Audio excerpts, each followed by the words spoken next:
Button mushroom, বাংলায় চলতি কথায় বলে বোতাম ছাতু। আয়রন, পটাশিয়াম আর প্রোটিনের super source. Zero cholesterol, low fat, low sugar, low carbohydrate.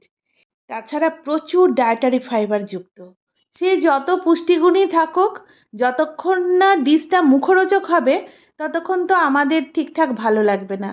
সেই হিসাবেই আমি তো তেজপাতা, শুকনো লঙ্কা তেলেতে ভালো করে ফোড়ন দিয়ে আদা পেঁয়াজ রসুন বাটা আর গুঁড়ো লঙ্কা গুঁড়ো হলুদ দিয়ে লবণ দিয়ে বেশ করে কষে কষে ভাজা ঝাল চচ্চড়ি বানিয়ে ফেললাম।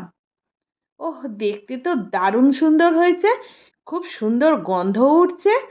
আমার তো ভাত দিয়ে খেতেও ফাটাফাটি লাগে, আর রুটি দিয়েও এটা দারুণ লাগবে।